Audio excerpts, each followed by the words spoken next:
வணக்கம் நண்பா நண்பீஸ். நம்ம இன்றைக்கி பூரணம் கொழுக்கட்டை எப்படி பண்ணுறதுன்னு பார்க்கலாங்க.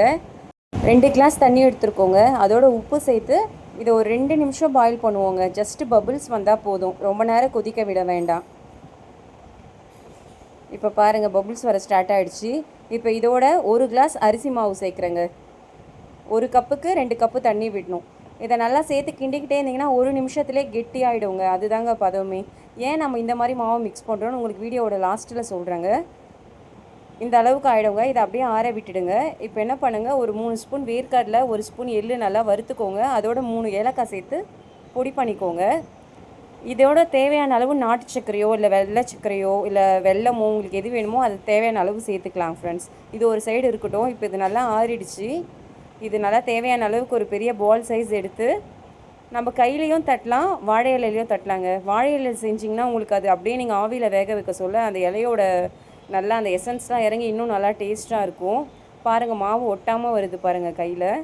இந்த மாதிரி இலையில வச்சு நல்லா தட்டிக்கணும் ஃப்ரெண்ட்ஸ். உங்களுக்கு தட்ட சொல்லவே உங்களுக்கு மாவு எவ்வளோ சாஃப்டாக இருக்குன்னு உங்களுக்கு நல்லா தெரியும். இந்த மாதிரி தட்டிக்கிட்டு நம்மளோட அந்த ஸ்டஃபிங் வச்சுருக்கோம்ல, அங்கே ரெடி பண்ணி வச்சுருக்கோம்ல, அதை நம்ம தேவையான அளவு எடுத்து வச்சு இதை அழகாக அப்படியே ஃபோல்ட் பண்ணிடணும் ஃப்ரெண்ட்ஸ். பாருங்கள், அதை நம்ம அழுத்திட்டே வந்திங்கன்னா அந்த எட்ஜஸ் வந்து க்ளோஸ் ஆகிடும், உங்களுக்கு தெரியும். இந்த மாதிரி அழுத்திட்டு நம்ம இலையோடவே வச்சு அப்படியே ஆவி கட்டிடணுங்க. இந்த மாதிரி எல்லா கொழுக்கட்டையும் ரெடி பண்ணிப்போம் ஃப்ரெண்ட்ஸ். இட்லி பாத்திரத்தில் தேவையான அளவு தண்ணி விட்டு இந்த இலையோடு சேர்த்து அப்படியே ஸ்டீம் பண்ணிவிடுங்க.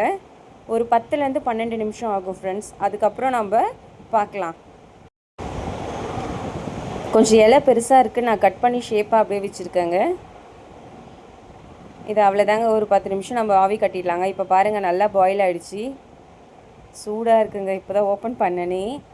பாருங்கள் எப்படி பாயில் ஆகிருக்கு பாருங்கள். அப்படியே பூ மாதிரி இருக்குங்க. அவ்வளோ சாஃப்ட்டுங்க. நம்ம ஏன் வந்து 2 நிமிஷம் தண்ணியை பாயில் பண்ணிவிட்டு மாவு அதில் சேர்க்குறோன்னா கொழுக்கட்டை நமக்கு நல்லா சாஃப்டாக வரும். ஒரு சிலர் சைஸில் ரப்பர் மாதிரி இருக்கும், ஹார்டாக இருக்கும். அது வந்து நம்ம மாவு மிக்ஸ் பண்ணுற பக்குவத்தில் தான் இருக்குது. இந்த மாதிரி கொதிக்கிற தண்ணியில் மாவு மிக்ஸ் பண்ணிங்கன்னா உங்களுக்கு கொழுக்கட்டை சாஃப்டாக வருங்க. பாருங்கள் எப்படி இருக்குது பாருங்கள். சேனலை சப்ஸ்கிரைப் பண்ண மறக்காதீங்க ஃப்ரெண்ட்ஸ். வேறு ரெசிபியோடு பார்க்கலாம், சப்ஸ்கிரைப் பண்ணுங்கள். பாருங்கள், ஒரு 4 தான் வந்தது நான் ரெடி பண்ண மாவில். சின்ன கிளாஸ் தான் எடுத்தேன். பாருங்கள் எவ்வளோ நல்லா பாயில் ஆகிருக்கு. உள்ள ஸ்டஃபிங் வந்து வெளியே பிரிஞ்சே வரலங்க, நல்லா இருக்குது. உண்மையை சொல்லணுன்னா பூ மாதிரி இருக்குங்க. உங்களுக்கே தெரியும் நான் காட்ட சொல்லவே. வீட்டில் கண்டிப்பாக ட்ரை பண்ணி பாருங்கள். Thank you friends.